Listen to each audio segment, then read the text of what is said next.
Every year in April, hundreds of thousands of people gather in the streets of Vancouver to celebrate Vaisakhi, the great Sikh and Hindu solar new year and spring harvest celebrations.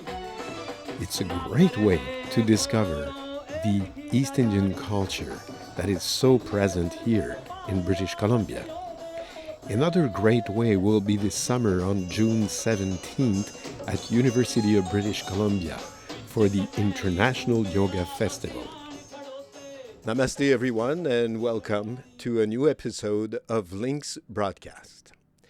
Today we're going to talk about the International Yoga Festival, which happens on June 17th at UBC. And one of the very distinguished yoga teachers that will be participating and teaching there is my very good friend Maitri Yogacharini.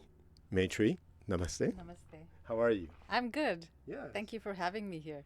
Well, this is the Lynx Broadcast studio. It's a floating studio, as you can see, and I hope you feel on a cloud. Yes, I feel light and beautiful. Thank you. So, Maitri, I think we all kind of suspect you're from India, right? But where exactly in India are you from? I'm from South India, Chennai. So that's where I was born. And then I started traveling and teaching. Emily, what kind of background are you from? My first guru was my grandfather. And as kids are, you don't realize the greatness or the beauty of something when you're born into it. So to me, he was just my grandfather. But he was a very evolved soul because he was able to tell me about the Vedas as well as modern scientific discoveries and draw parallels between the two. So he was very scientific minded, very accomplished person in the world, but also very deeply ingrained in the classical arts and sciences. What can people expect in your class that they might not find in most other classes? What makes you different? Okay, so I wouldn't say I'm different, but I would say I'm deeply steeped in the traditional practices, like you said, which in itself is different compared to an exercise-oriented yoga. So if you look traditionally, you are pacing yourself. It's Thiram Sukham Asanam. So there's no pushing, there is no competitiveness, there's no I have to get there. So there is a movement or tuning into the flow and working in alignment with your different dimensions. Could you please name a few of the asanas that you would teach, let's say, in your foundation class? In the beginning, what we teach is the jati and the kriya, which are rarely explored. So a jati is just a simple conscious rhythmic movement done to one's own pace, and a kriya is any action for purification. So I would say that like the kaya uttana kriyas, where the body is just made supple through the elongation. So, and then the asanas are also the simple asanas.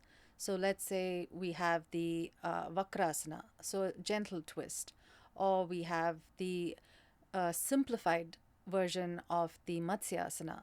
So various asanas are also taught, but the jati, kriya, pranayama, asana, so it's taught step by step. Correct. Yeah. And when you teach meditation, what kind of meditation do you teach? So classically, at least my guru used to say that you can never teach somebody meditation. You can only prepare them for meditative states.